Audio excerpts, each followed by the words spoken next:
Jesus വോയിസിൻ്റെ എല്ലാ മാന്യ പ്രേക്ഷകർക്കും യേശു ക്രിസ്തുവിൻ്റെ ധന്യനാമത്തിൽ എൻ്റെ സ്നേഹവന്ദനത്തെ അറിയിക്കുന്നു.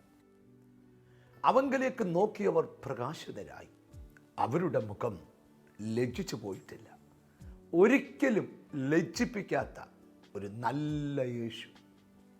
യേശുവിൻ്റെ വചനം നമ്മൾ കേൾക്കാൻ പോവുക. നിങ്ങൾ ലജ്ജിക്കേണ്ട സാഹചര്യം നിങ്ങൾക്ക് മുമ്പിലുണ്ട്, പക്ഷേ വചനം പറയുന്നു ഒരു കാലത്തും നീ ലജ്ജിക്കത്തില്ല. ലജ്ജിപ്പിക്കാത്ത ആ യേശുവിനെ നമ്മൾ ദൈവവചനത്തിൽ കൂടെ മനസ്സിലാക്കാൻ പോവാം. ഈ എപ്പിസോഡ് സ്പോൺസർ ചെയ്തത് ഒരു അനുഗ്രഹിക്കപ്പെട്ട കുടുംബമാണ്. ആദ്യം നമ്മൾ അവർക്ക് വേണ്ടി പ്രാർത്ഥിക്കും, അതിനുശേഷം വചനം ശ്രദ്ധിക്കാം. ഞങ്ങളുടെ ദൈവമേ, സ്വർഗസ്ഥനായ പിതാവേ, ഈ വചനം ഈ മക്കളുടെ മുമ്പിൽ എത്തിക്കുവാൻ ഇടയായ അനുഗ്രഹീതമായ ആ കുടുംബത്തിന് വേണ്ടി ഞങ്ങൾ പ്രാർത്ഥിക്കുക. യേശു ക്രിസ്തുവിൻ അധികാരമുള്ള നാമത്തിൽ അവരുടെ ആവശ്യത്തിന്മേൽ കർത്താവ് കൈ നീട്ടണമേ. അവർ ദൈവസന്നിധി സമർപ്പിച്ച പ്രാർത്ഥനാ വിഷയത്തിന്മേൽ യേശു കൂടെ ഇരുന്ന് പ്രവർത്തിക്കണം. ഇന്ന് എന്നോട് ചേർന്ന് പ്രാർത്ഥിക്കുന്ന മക്കൾക്കായി സ്തോത്രം. കർത്താവ് കൂടെ ഇരുന്ന് അവരെ അനുഗ്രഹിക്കണമേ എന്ന് ഞങ്ങൾ ദൈവത്തോട് പ്രാർത്ഥിക്കുന്നു. യേശു ക്രിസ്തുവിൻ അധികാരമുള്ള നാമത്തിൽ അവരെ പ്രാർത്ഥിച്ച് അനുഗ്രഹിക്കുന്നു. യേശു ക്രിസ്തുവിൻ നാമത്തിൽ തന്നെ. ആമേൻ, ആമേൻ, ആമേൻ. നമുക്ക് ലജ്ജിപ്പിക്കാത്ത കർത്താവിൻ്റെ വചനം നമുക്ക് കേൾക്കാം. പ്രാർത്ഥനയോടെ ശ്രവിച്ചാൽ.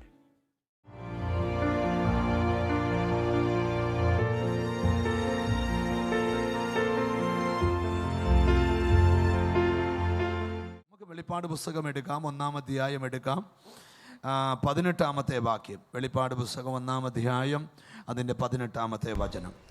ഞാൻ മരിച്ചവനായിരുന്നു, എന്നാൽ ഇതാ എന്നേക്കും ജീവിച്ചിരിക്കുന്നു. മരണത്തിന്റെയും പാതാളത്തിന്റെയും താക്കോൽ എന്റെ കൈവശമുണ്ട്. മതി. ഞാൻ മരിച്ചവനായിരുന്നു, എന്നേക്കും ജീവിച്ചിരിക്കുന്നു. മരണത്തിൻ്റെയും പാതാളത്തിൻ്റെയും താക്കോൽ എൻ്റെ കൈവശമുണ്ട്. ഒരപ്പനും അമ്മയ്ക്കും ഒരു കുഞ്ഞ് ജനിക്കുന്നു. ആദ്യം കൊച്ചു കുഞ്ഞായിട്ട് നമ്മൾ കൊടുക്കുന്ന സെർലാക്കും ഒക്കെ കുടിച്ച് വളരുന്നു. ഇച്ചിരി കഴിയുമ്പോൾ ആ കുഞ്ഞ് വളർന്ന് മുട്ടയിലടയുന്നു, പിന്നെ പിടിച്ചെഴുന്നേക്കുന്നു, പിന്നെ ഓടി നടക്കുന്നു. പിന്നെ ആ കുഞ്ഞ് സ്കൂളിൽ പോകുന്നു, പിന്നെ ആ കുഞ്ഞ് വളരുന്നു, കോളേജിൽ പോകുന്നു, പിന്നെ ആ കുഞ്ഞ് ജോലി കണ്ടുപിടിക്കുന്നു, പിന്നെ ആ കുഞ്ഞ് കല്യാണം കഴിക്കുന്നു. ആ മനുഷ്യൻ പിന്നെ വളർന്ന് അവന് കുഞ്ഞുങ്ങൾ ജനിക്കുന്നു, അവൻ അപ്പനാകുന്നു. കുറച്ചാൾ കഴിയുമ്പോൾ അവൻ്റെ കുഞ്ഞുങ്ങൾ കല്യാണം കഴിക്കുന്നു, അവൻ വല്യപ്പനാകുന്നു. കുറച്ച് നാൾ കഴിയുമ്പോൾ വല്യപ്പനായി. കുറച്ച് നാൾ കഴിയുമ്പം ആ വല്യപ്പൻ മരിച്ചു പോകും. ഒത്താൻ നമ്മളെല്ലാം കൂടെ പോയി റീത്ത് വെക്കുകയും ചെയ്യും. മരണത്തോടെല്ലാം തീർന്നെന്ന് എല്ലാ മതങ്ങളും പഠിപ്പിക്കുമ്പം മരണം കൊണ്ടൊന്നും കഴിഞ്ഞിട്ടില്ലെന്ന് ബൈബിള് പഠിപ്പിക്കുന്നു. സ്തോത്രം. അപ്പം നമ്മൾ വിളിച്ചിരിക്കുന്ന കർത്താവ് മരണത്തിനപ്പുറത്ത് നമ്മളെ എത്തിക്കാൻ കഴിവുള്ളവനാ. ഒരു നല്ല ആമീൻ പറഞ്ഞാട്ട്. ഇവിടെ യേശു പറയാ, ഞാൻ മരിച്ചവനായിരുന്നു, എന്നേക്കും ജീവിച്ചിരിക്കുന്നു എന്ന് പറഞ്ഞാൽ ഇനി എനിക്ക് മരണമില്ല. ഹല്ലേലൂയ. നമ്മൾ ആരാധിക്കുന്ന ദൈവം ജീവനുള്ള ദൈവമാണ്. ഒന്ന് കൈകൊടുത്ത ചോറ, ജീവനുള്ള ദൈവമാണെന്ന് പറ. ഹല്ലേലൂയ. യേശുവിനെ ആരാധിക്കാൻ കൃപ ലഭിച്ചവർ ഓർത്തോണം, നിങ്ങൾക്ക് ജീവനുള്ള ദൈവത്തെ ആരാധിക്കാനുള്ള കൃപയാ കർത്താവ് തന്നെ. സ്തോത്രം. ഞാൻ എപ്പോഴും പറയാറുണ്ട്, കർത്താവുമായിട്ടുള്ള ബന്ധം ആണ് ഏറ്റവും വലിയ ബന്ധം. ഒരാമീൻ പറഞ്ഞാട്ട്. ഒന്ന് കൈ കൊടുത്ത് ചോദിച്ചാൽ കർത്താവുമായിട്ടുള്ള ബന്ധം എങ്ങനെയുണ്ടെന്ന് ചോദിച്ച് ചിരിച്ചോണ്ടി വരും. കർത്താവുമായിട്ടുള്ള ബന്ധം, യേശുവുമായിട്ടുള്ള റിലേഷൻഷിപ്പ് എങ്ങനെയുണ്ട്, ബന്ധം എങ്ങനെയുണ്ട്? സ്തോത്രം. അപ്പോൾ നിങ്ങൾ ചോദിക്കും, അങ്ങനെ ബന്ധമില്ല ഞാനോ ഞങ്ങൾ യോഗത്തിന് വന്നേക്കുന്നത്? അത് ബന്ധത്തിൻ്റെ കൂടുതലുകൊണ്ടൊന്നുമല്ല, വീട്ടിൽ കിടക്കാൻ പറ്റാത്തതുകൊണ്ടാണ് വന്നേ. വേണ്ടുന്നില്ല, മനസ്സിലാക്കിക്കോ പ്രിയരിക്കൊണ്ട് നോക്കിയേ. എന്നാൽ ഞാൻ ചോദിക്കാം, നിങ്ങൾക്ക് ദൈവവുമായിട്ടുള്ള ബന്ധം എങ്ങനെയുണ്ട്? ദൈവവുമായിട്ടുള്ള ബന്ധം ക്ലിയർ ആണെങ്കിൽ നിങ്ങൾ പിന്നെ ഒന്നും പേടിക്കേണ്ട. കർത്താവ് നിങ്ങളെ നടത്തുക തന്നെ ചെയ്യും. വിശ്വാസമുള്ള നല്ല രാമയും പറഞ്ഞാട്ട് ഞാൻ നിങ്ങളോട് പറയാം, നിങ്ങളുടെ സ്നേഹിതര് കൈവിടാം, രക്തബന്ധങ്ങൾ കൈവിടാം, പക്ഷെ നീ തള്ളപ്പെടാതിരിക്കണമെങ്കിൽ കർത്താവുമായിട്ടുള്ള ബന്ധം ദൃഢപ്പെടുത്തിക്കോണം. ഞാൻ ഒരിക്കലും പ്രസംഗിച്ചൊരു ഭാഗം എൻ്റെ മനസ്സിലോട്ട് വരിക. അബ്രഹാമിൻ്റെ വീട്ടിൽ വന്ന ദൂതന്മാരെ യാത്ര അയക്കാൻ പോകുമ്പം പട്ടണവാതുക്കൽ ചെന്ന് യാത്ര അയക്കാൻ നേരത്ത് അബ്രഹാമിന് കൈ കൊടുത്ത് ദൂതന്മാർ പിരിയാൻ നേരത്ത് പറയുക, ഹല്ലേലൂയ. ഞാൻ ചെയ്യാനിരിക്കുന്നത് അബ്രഹാമിനോട് മറച്ചു വെക്കുമോ? ഒരാമീൻ പറഞ്ഞാട്ട്. എന്ന് പറഞ്ഞ ഒരു കാര്യം, കർത്താവുമായിട്ടുള്ള ബന്ധം ക്ലിയർ ആണെങ്കിൽ നീ അറിയാതെ ഒന്നും ഇവിടെ സംഭവിക്കത്തില്ല. ഒരാമീൻ പറഞ്ഞാട്ട്. ഞാനൊരു കാര്യം നിങ്ങളോട് തുറന്ന് പ്രസംഗിക്കാൻ, കർത്താവ് എല്ലാം അതതിൻ്റെ സമയത്ത് ഭംഗിയായി ചെയ്യുന്നവനാ. കർത്താവുമായിട്ടുള്ള ബന്ധം മുറുകെ പിടിച്ചേ കുഞ്ഞെ, ആർക്കും നിന്നെ തകർക്കാൻ പറ്റത്തില്ല. ഒരു മന്ത്രവാദിക്കും നിന്നെ തകർക്കാൻ പറ്റത്തില്ല. 1000 മന്ത്രവാദികൾ മന്ത്രം ജപിച്ചിട്ടാലും കർത്താവുമായിട്ടുള്ള ബന്ധമുള്ള നീ അതിന്റെ മണ്ടക്കൂടെ നടന്നു പോകും. അതിന്റെ കാരണം എന്താ? ഞങ്ങളുടെ ബന്ധം ദൈവിക ബന്ധമാണ്. ഉറപ്പുള്ളവർ ആമീൻ പറഞ്ഞാട്ട്. ഞാൻ ഇവിടെ നിന്നോണ്ട് കർത്താവിന്റെ ആത്മാ പറയാ, ദൈവവുമായിട്ട് ബന്ധമുണ്ടെങ്കിൽ ആര് നിന്നെ കൈവിട്ടാലും പേടിക്കണ്ട, നിന്റെ കാര്യം കർത്താവ് കൈയേക്കും. വിശ്വാസമുണ്ട്? ഹല്ലേലൂയ പറഞ്ഞാട്ട്. ഒന്നുകൂടെ കൈ കൊടുത്തേച്ച് പറ, അതെല്ലാം വലിയ കാര്യങ്ങൾ ചെയ്യാൻ പോവാന്ന് പറ. ഇന്ന് ചിലരെ കർത്താവ് സൗഖ്യമാക്കുന്ന ദിവസമാണ്, ചിലരെ ദൈവം വിടുവിക്കുന്ന ദിവസമാണ്. ഇവിടെ നിൽക്കേ, ഞാൻ ചിലപ്പോൾ പറയാ, കുഞ്ഞെ, കർത്താവ് തീരുമാനിച്ചാൽ നിനക്ക് സൗഖ്യമാകാൻ പച്ചവെള്ളം മതി. നയമാൻ എന്ന് പറയുന്ന ഒരു കുഷ്ഠരോഗി, സ്തോത്രം, അവൻ പരാക്രമശാലി എങ്കിലും കുഷ്ഠരോഗി. 2 രാജാക്കന്മാർ 5 വായിക്കൊന്നും വേണ്ട, ഇങ്ങോട്ട് നോക്കിക്കോണം. കുഷ്ഠരോഗമാണ്. യുദ്ധം നടന്നപ്പോൾ ഇസ്രായേലിലെ പെങ്കൊച്ചിനെ പിടിച്ചോണ്ട് പോയി. എന്തിനാണെന്നറിയോ? ഈ നയമാൻ്റെ ഉടുപ്പ് കഴുകാൻ. രാവിലെ ലൂയിസ് ഫിലിപ്പ് ആന്നേ ഉച്ചയ്ക്ക് സോഡിയാക്കാന്നേ ഇച്ചിരി കഴിയുമ്പോൾ വേറെ. ഒരു ദിവസം 15 ഉടുപ്പ് വേണം. വെള്ളത്തിലിട്ട് ഒലച്ചേച്ച് കൈ തിരിച്ചിട്ട് കയ്യെ പറ്റിയ ചലം ബ്രഷ് കൊണ്ട് തിരച്ചെടുക്കുമ്പം ഇദ്ദേഹത്തിൻ്റെ ഭാര്യ പറയുകയാണ്, സൂക്ഷിച്ച് വൃത്തിക്ക് നനക്കടി കൊച്ചെന്ന് പറഞ്ഞപ്പം അവൾ ചിരിച്ചോണ്ട് പറഞ്ഞു, യജമാനോട് പറ ഈ ചലം ഒലിപ്പിച്ചോണ്ട് നടക്കണ്ട, ഞങ്ങളുടെ അവിടെ ഒരു പ്രവാചകനുണ്ട്, അവിടെ ചെന്ന സൗഖ്യം ഉറപ്പാ. ഒരാമീൻ വരുന്നില്ല. അവൻ ദൈവത്തിന് സ്തോത്രം. നയമാൻ നിങ്ങൾ ശ്രദ്ധിക്കണേ, രാജാവിൻ്റെ അടുക്ക് ചെന്ന്, രാജാവേ അപ്പുറത്തൊരു പ്രവാചകനുണ്ട്, ഒരു എഴുത്ത് തരണം. ഉടനെ അവിടുത്തെ രാജാവ് ഒരു എഴുത്ത് കൊടുത്തു, ഞാനൊരാളെ അങ്ങോട്ട് വിടുക, സൗഖ്യമാക്കി തിരിച്ചു വിടണം. എടുത്ത് കിട്ടുമ്പോൾ രാജാവ് രാജവസ്ത്രം വലിച്ചു കീറി. ഞാൻ എന്നെ സൗഖ്യമാക്കാൻ ദൈവമാണോടാ? അവൻ യുദ്ധത്തിന് കാരണം അന്വേഷിക്കുക എന്ന് പറഞ്ഞു. വിവരം ഏലീശ അറിഞ്ഞപ്പോൾ ഏലീശ പറയാം, അവനെ ഇങ്ങോട്ട് വിട, ഇസ്രായേൽ ഒരു ദൈവമുണ്ടെന്ന് അവൻ അറിയും. കണ്ടോ, കർത്താവുമായിട്ടുള്ള ബന്ധമുള്ളവൻ ഒരു വാക്ക് പറഞ്ഞ വിടുതല. ഒരു ഹല്ലേലൂയ പറഞ്ഞാൽ ആമേൻ, സ്തോത്രം. ശ്രദ്ധിക്കണേ, രാജാവ് പറഞ്ഞു ആ ശുശ്രൂഷ ഇവിടെങ്ങും അല്ല, അഡ്രസ്സ് പറഞ്ഞു കൊടുത്തു. അവിടെ പരിവാരങ്ങളുമായിട്ട് ചെന്ന് നിന്നപ്പോൾ ഇവർ വിചാരിച്ച് ഇറങ്ങി വന്ന് തലേ കൈവച്ച് ശത്രുവിനെ ബന്ധിച്ച് കുഷ്ഠത്തെ ശാസിച്ച് ബന്ധനത്തെ അഴിച്ച് ഒരു ഇരിപ്പിടമൊക്കെ കൊടുത്ത് ഒരു ജ്യൂസും ഒക്കെ കൊടുത്ത് ശാസിക്കാമെന്നാണ് വിചാരിച്ചിരുന്നത്. പുള്ളി ആളെ വിട്ടേച്ച് അവനോട് പറ, അവിടെ നദി പോയി 7 വട്ടം മുങ്ങിയച്ച് വീട്ടിൽ പൊക്കോളാൻ പറഞ്ഞു. അങ്ങനെ മിണ്ടുന്നില്ല. എടാ, കർത്താവിന്റെ ദൂത് സ്വീകരിച്ച പച്ചവെള്ളം മതി നിന്റെ സൗഖ്യത്തിന്. പണ്ടൊരാളും ഞങ്ങൾക്ക് ഇച്ചിരി ഉപ്പ് പ്രാർത്ഥിച്ചു കൊടുത്തു. എൻ്റെ പൊന്നു ബ്രദറെ, നിന്റെ വസ്തു വലിയ പ്രശ്നമായി, ഇച്ചിരി ഉപ്പ് പ്രാർത്ഥിച്ചു കൊടുത്ത് നീ കൊണ്ട് അവിടെ ഇട്ടോ. പിറ്റേന്ന് കണ്ട 1 ലോറി ഉപ്പും കൊണ്ട് ആളെ വിട്ടേക്കുവാ. ബ്രദർ ഒന്ന് പ്രാർത്ഥിച്ചു തരാം. ആരും അങ്ങനെയൊന്നും കാണിക്കില്ല. ഇങ്ങോട്ട് നോക്ക്, ഇങ്ങോട്ട് ശ്രദ്ധിച്ച്. ഹല്ലേലൂയ. അപ്പം ഞാൻ നിങ്ങളോട് തുറന്ന് പ്രസംഗിക്കാം, ഇങ്ങോട്ട് ശ്രദ്ധിച്ച് കേട്ടെ. ഹല്ലേലൂയ. അവനോട് പറഞ്ഞു, നീ പോയി ഒരു 7 വട്ടം മുങ്ങിയച്ച് അവിടുന്ന് പോരുമ്പോൾ ഒരു ടാങ്കർ ലോറി വെള്ളം അവിടുന്ന് കൊണ്ടുവന്നു. ഇല്ല. നമ്മൾ ഈ വെള്ളത്തിൻ്റെ പുറകെ, ഉപ്പിൻ്റെ പുറകെ, പഞ്ചാരയുടെ പുറകെയൊക്കെ നടക്കാതെ നമ്മൾ നടക്കേണ്ടവൻ്റെ പുറകെ നടന്നേ. ഈ ബന്ധം ദൃഢപ്പെടുത്തിക്കോ. നിനക്കറിയപ്പെടാത്ത വഴി കർത്താവ് തുറക്കാൻ പോവുക.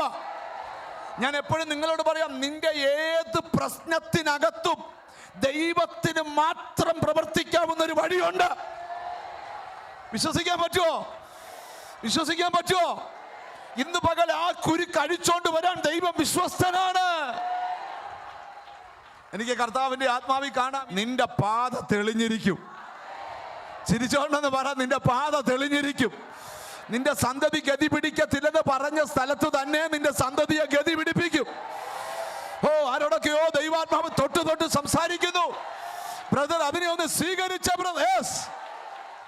ഞാൻ നിങ്ങളോട് പറയാം, ആരുടെ വാക്ക് സ്വീകരിച്ചില്ലെങ്കിലും ദൈവത്തിൻ്റെ വാക്ക് സ്വീകരിക്കണം. ഈ ചില ആൾക്കാർ ദൈവത്തിൻ്റെ വാക്ക് സ്വീകരിക്കുന്നവരുണ്ട്, റിജക്റ്റ് ചെയ്യുന്നവരുണ്ട്. ചിലരുടെ നമ്മൾ പറയാം, ബ്രദറെ നിങ്ങൾക്കൊരു വിടുതലുണ്ട്, അല്ലെങ്കിൽ ഇന്ന കാര്യം ചെയ്യും, വിടുതല. ഉടനെ അവർ പറയാം, നോക്കാം. ചില പറയും, ഓ ഇത് ചെയ്തിട്ടേ ബാക്കി കാര്യമുള്ളൂ. അത് സ്വീകരിക്കുക. രാത്രി മുഴുവൻ മീൻ പിടിച്ചു, ഒന്നും കിട്ടിയില്ല. അവൻ പറയാ, നാഥാ രാത്രി മൊത്തം അധ്വാനിച്ചു, ഒന്നും കിട്ടി. എന്നാൽ നിന്റെ വാക്കിന് ഈ വല ഞാൻ ചലിപ്പിക്കും. ഒരാമീൻ പറഞ്ഞാട്ട്. ഞാൻ ചോദിക്കാം, കഴിഞ്ഞ രാത്രി വലയിട്ടപ്പോ ഈ മീൻ എവിടെ ആയിരുന്നു? പറയാം, തമ്പുരാൻ വിചാരിച്ചാലേ എന്തേലും നടക്കുമെന്നേ. നിന്റെ ബുദ്ധിശാസ്ത്രം തോറ്റെടുത്ത്, നിന്റെ കഴിവ് തോറ്റെടുത്ത് ആരത് തടുക്കും? വിശ്വസിക്കാൻ പറ്റുമോ നിനക്ക്? ദൈവം പ്രവർത്തിച്ചു തുടങ്ങട്ടെ. നമുക്ക് ഇച്ചിരൂടെ ഗൗരവമായിട്ട് ഈ ദൂതിനെ കൊണ്ടുപോകാം. ശ്രദ്ധിച്ച് കേൾക്കണം, ശ്രദ്ധിച്ച് കേൾക്കണം. ഒന്നുകൂടെ കൈ കൊടുത്തിട്ടുണ്ട്, ദൈവം നിനക്ക് വേണ്ടി പ്രവർത്തിക്കുമെന്ന് പറ. ഹല്ലേലൂയ. ഞങ്ങളെ എപ്പോഴും പറയാറുണ്ടെന്ന് ചിരിച്ചോണ്ടൊക്കെ പറയണം, കർത്താവ് നമുക്ക് വേണ്ടി.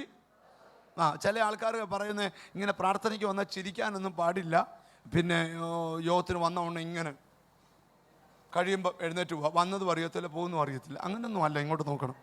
ഹല്ലേലൂയ. നാളെ ഈ ചില പിള്ളേർ കണ്ടില്ലേ, സ്കൂളിൽ പോകുമ്പോൾ പരീക്ഷയ്ക്ക് പോകുമ്പോൾ മിണ്ടത്തില്ല, മിണ്ടിയാ പഠിച്ചത് ഇങ്ങനെ ഇരിക്കുക. ചില പിള്ളേർക്ക് അതൊന്നും വിഷയമല്ല. ഇങ്ങോട്ട് ശ്രദ്ധിക്കണം, ഇങ്ങോട്ട് എൻ്റെ കൂടെ വരണം. അപ്പോൾ ശ്രദ്ധിക്കേ, കഴിഞ്ഞ രാത്രി മുഴുവൻ മീനെ പിടിച്ചു, പിന്നെ ഒന്നും കിട്ടിയില്ല, വറക്കാൻ പോലും കിട്ടിയില്ല. അന്നേരം പറയാം, നാഥാ നിന്റെ വാക്ക് ഞാൻ സ്വീകരിച്ചു, വല ചലിപ്പിക്കാൻ പോവാ. ഇന്നലകളിൽ മറ്റൊരുവന്റെ ശബ്ദത്തിന് ചലിച്ചു തോറ്റെങ്കിൽ ഇന്നുകളിൽ ദൈവ ശബ്ദത്തിനൊന്ന് ചലിക്കാൻ. ഇന്നുകളിൽ ഇന്നുകളിൽ ദൈവത്തിന്റെ ശബ്ദത്തിനൊന്ന് ചലിക്കുക. തിരിച്ചറിയുന്നവർക്കായി ദൈവത്തിന് സ്തോത്രം ചെയ്യുക. ഇവിടെ നോക്കിയാ പ്രവാചകൻ പറയാ, ഈ നയമാനോട് പറയാ, നീ പോയി ആ നദിക്കകത്ത് 7 പ്രാവശ്യം മുങ്ങിയച്ച് പൊക്കോളാൻ പറഞ്ഞു. സ്തോത്രം. നോക്കിയേ, അവൻ ചാടി വണ്ടിയെ കയറി. ഞാനൊന്നും ഇങ്ങനൊന്നുമില്ല. അവൻ സ്വീകരിച്ച വരവേൽപ്പ് കിട്ടിയില്ല. ദേഷ്യപ്പെട്ട് വണ്ടിയെ കയറി. അവരുടെ ഭൃത്യന്മാർ കൈകുപ്പി. എൻ്റെ നയമാനെ സ്തോത്രം. ഒരു പ്രവാചകൻ ഒരു കൊച്ചു കാര്യം പറഞ്ഞുകൊണ്ടാണോ നിങ്ങളത് സ്വീകരിക്കാഞ്ഞ്? ഇതിനെക്കാട്ടി വലിയ കാര്യം പറഞ്ഞാൽ നിങ്ങൾ ചെയ്യത്തില്ലയോ? ഒന്ന് മുങ്ങി നോക്കാം. ചിലരെ മുക്കാൻ വരുന്ന പാടേ കൈ കൂപ്പി നിന്നാ പറഞ്ഞത്, ഒന്ന് മുങ്ങും പുറത്തറേ. ഹല്ലേലൂയ. അങ്ങനെ യോർദാൻ്റെ കരയെ കൊണ്ടുപോയി, സ്തോത്രം, ഒന്ന് മുങ്ങി പൊങ്ങി വെച്ച് പുള്ളി ഭൃത്യന്മാരെ കാണിച്ചു. കണ്ടോ, അതുപോലെ തന്നെയുണ്ട്. ഒന്നേ മുങ്ങി, സ്തോത്രം. 7 മുങ്ങിയൊക്കെ കേട്ട 7ാമത്തെ മുങ്ങ് പൊങ്ങിയപ്പം ബാലകനെ പോലായെന്ന്. ഇങ്ങോട്ട് തയ്ക്കുക. അപ്പം ഞാൻ ചോദിക്കുക, ആ വെള്ളത്തിനകത്ത് രോഗശാന്തി ഉണ്ടോ? ഇല്ല. നീ സ്വീകരിക്കുന്ന വാക്കിനാ വില, വെള്ളത്തിനല്ല വില. അപ്പം ഞാൻ ബൈബിൾ ഭാഷ പറയാം, നിന്നെ സൗഖ്യമാക്കാൻ ഒരു നദിക്കകത്ത വെള്ളം മതി. ഒരാമീൻ പറഞ്ഞാട്ട്. പക്ഷെ തമ്പുരാന്റെ വാക്ക് സ്വീകരിക്കുമ്പോൾ അത് ഫലിക്കുന്നേ. ഒരു നല്ല ഹല്ലേലൂയ പറഞ്ഞാട്ട്.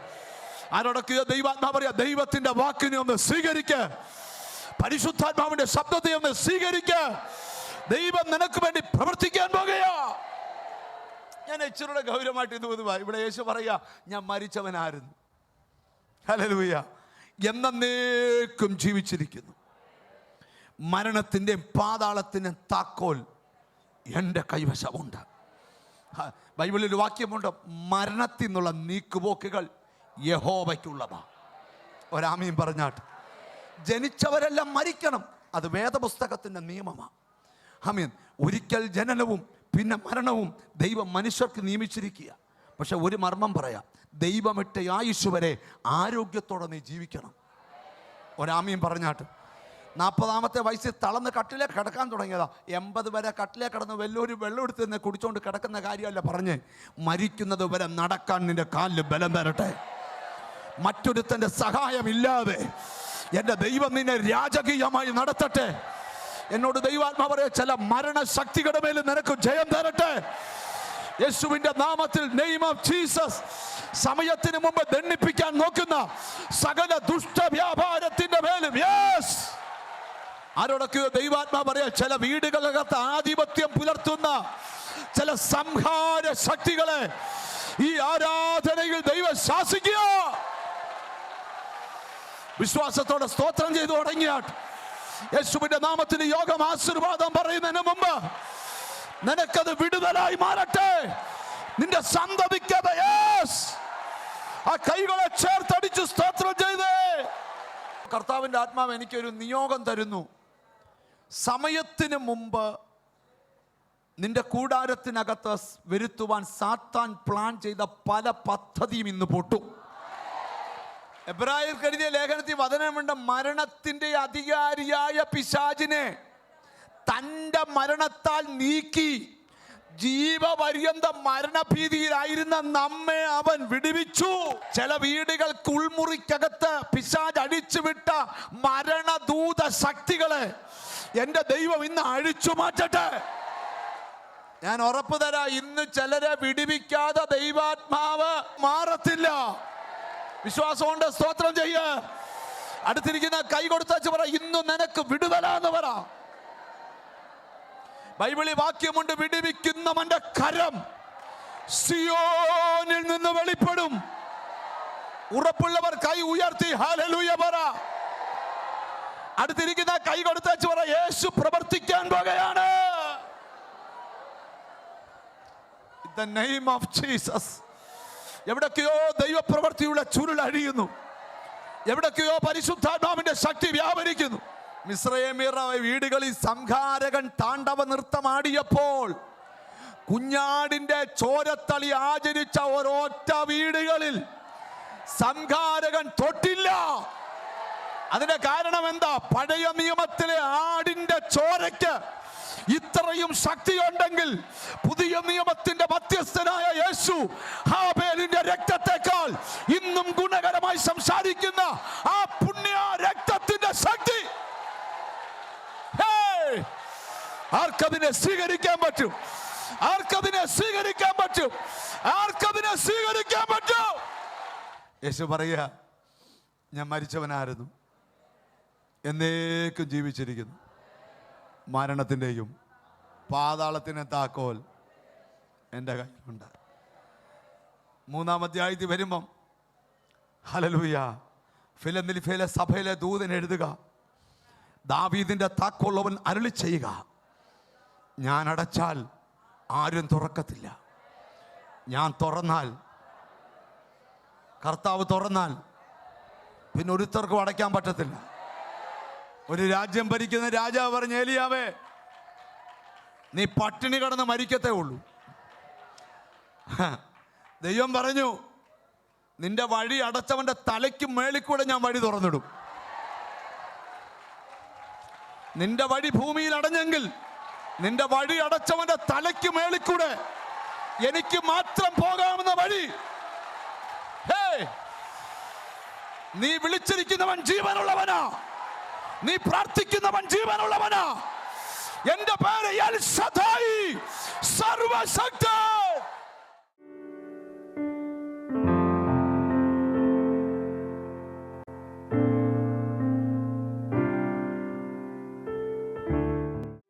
എന്തുവാ പേര്? അംബിക. അംബിക, നല്ല പേരാണല്ലോ. അംബികയുടെ ചെവിയെ വന്ന് കർത്താവ് പൊത്തിപ്പിടിക്കുന്നതാണ്. ഹല്ലേലൂയ. അംബികയുടെ ചെവി സൗഖ്യമാകും. അംബികയുടെ വയറിനകത്ത് ഒരു അവയവം സൗഖ്യമാകും.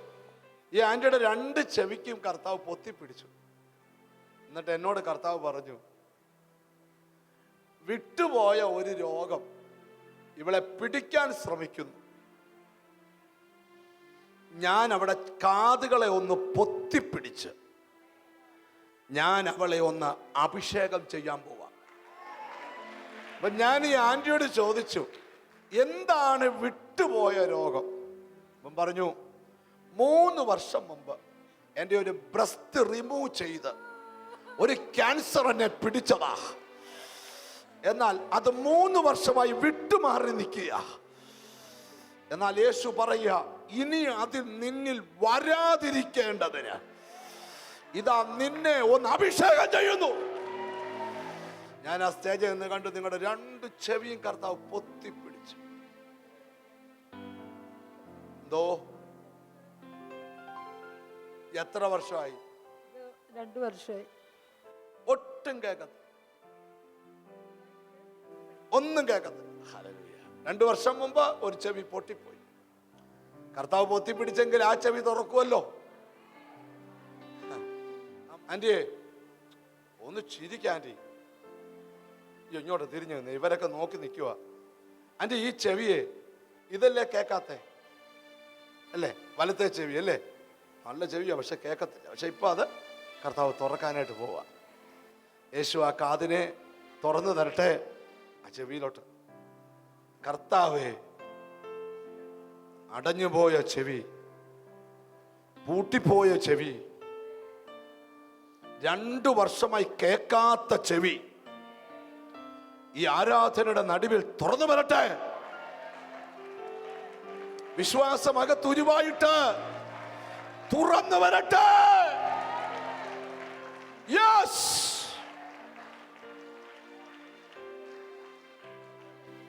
മതി. ഈ ചെവി പൊത്തിപ്പിടിച്ചാട്ട്, നന്നായിട്ട് പൊത്തിപ്പിടിച്ചാട്ട്. എന്നെ നോക്കണം. എന്തുവാ പേര്? അംബിക, കോട്ടായി. 2 മക്കളും ഭർത്താവും ഒരു മരുമകളും ഉണ്ട്. അരുൺ.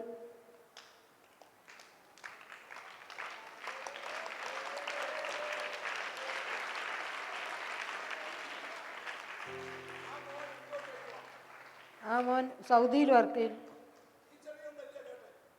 ഈ ചെവി ഉണ്ട്.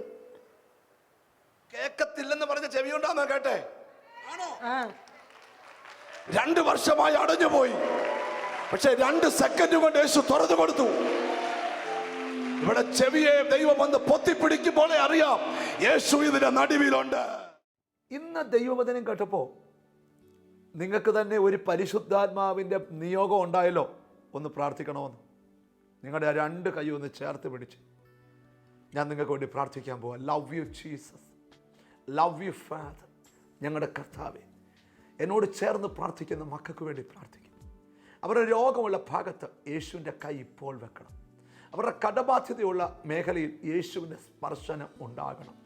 അവരുടെ കുടുംബത്തിലെ ശാപങ്ങൾ മാറിപ്പോകണം. വിട്ടുമാറാത്ത രോഗങ്ങൾ നീങ്ങിപ്പോകണം. ബാധ പോലെ ഇവരുടെ കുടുംബത്തെ പിന്തുടരുന്ന എല്ലാ ഇരുട്ടിൻ്റെ വ്യാപാര ശക്തികളും പ്രാർത്ഥനയിൽ ഒഴിഞ്ഞു പോകട്ടെന്ന് പ്രാർത്ഥിക്കുക. വെളിച്ചത്തിൻ്റെ പ്രഭുവായ ക്രിസ്തുവേ, ആ വീടിനെ വെളിച്ചം കൊണ്ട് നിറയ്ക്കണമേ. ആ വ്യക്തിയെ വെളിച്ചം കൊണ്ട് നിറയ്ക്കണമേ. തിരുസാന്നിധ്യം കൊണ്ട് നിറച്ചാട്ട് പിതാവിൻ്റെയും പുത്രൻ്റെയും പരിശുദ്ധ റൂഹായുടെയും നാമത്തിൽ ഇവരെ ഞങ്ങൾ അനുഗ്രഹിച്ച് പ്രാർത്ഥിക്കുന്നു. ഈ വചനത്താൽ ഇവരും ഇവരുടെ കുടുംബവും ഇവരുടെ കുഞ്ഞുങ്ങളും അനുഗ്രഹിക്കപ്പെടട്ടെ. യേശു ക്രിസ്തുവിൻ നാമത്തിൽ തന്നെ. ആമേൻ, ആമേൻ, ആമേൻ. നിങ്ങൾക്കൊരു പ്രാർത്ഥനാ വിഷയമുണ്ടോ? താഴെ കാണുന്ന നമ്പറിൽ വിളിക്കുക. ഞങ്ങളുടെ പ്രയർ ടീം പ്രാർത്ഥിക്കാൻ റെഡിയാണ്. ഞങ്ങളെ നേരിട്ട് കണ്ട് പ്രാർത്ഥിക്കാൻ ആഗ്രഹമുണ്ടോ? ഞങ്ങളുടെ പ്രാർത്ഥനാ സ്ഥലങ്ങളിൽ വരിക. ഈ ശുശ്രൂഷയെ സഹായിക്കാൻ നിങ്ങൾക്ക് താല്പര്യമുണ്ടോ? പ്രാർത്ഥിച്ച് സഹായിക്കാം. നിങ്ങളുടെ വരുമാനത്തിൻ്റെ ഒരു ഭാഗം ജീസസ് വോയിസിൻ്റെ TV മിനിസ്ട്രിയെ നിങ്ങൾക്ക് സഹായിക്കാം. നിങ്ങൾ കൊടുക്കുന്നത് ദൈവരാജ്യത്തിൽ വിലയേറിയതാണ്. നിങ്ങൾ ഞങ്ങളെ വിളിക്കുക. താഴെ കാണുന്ന അഡ്രസ്സുകളിൽ നിങ്ങളുടെ ടൈത്ത്, നിങ്ങളുടെ കോൺട്രിബ്യൂഷൻ, നിങ്ങളുടെ ഓഹരി അയച്ചു തരിക. ദൈവരാജ്യം വളരട്ടെ. ഈ എപ്പിസോഡ് നിങ്ങൾക്ക് സ്പോൺസർ ചെയ്യാം. നിങ്ങളുടെ കുടുംബത്തിൻ്റെ വകയായി ബർത്ത്ഡേ വരുമ്പോൾ, വെഡിങ് ഡേ വരുമ്പോൾ, ഹല്ലേലൂയ, ആവശ്യമില്ലാത്ത കാര്യങ്ങൾക്ക് പണം കളയാതെ നമുക്ക് അനേകരെ ദൈവവചനം കൽപ്പിക്കാൻ ഇടയാകട്ടെ. God bless you. കർത്താവ് നിങ്ങളെ അനുഗ്രഹിക്കട്ടെ, ഐശ്വര്യമായി അനുഗ്രഹിക്കട്ടെ. ആകാശത്തിലെ കിളിവാതിൽ തുറന്ന് സ്ഥലം പോരാതെ വരുമ്പോഴും നിങ്ങളെയും നിങ്ങളുടെ കുടുംബത്തെയും അനുഗ്രഹിക്കട്ടെ. ആമേൻ, ആമേൻ, ആമേൻ.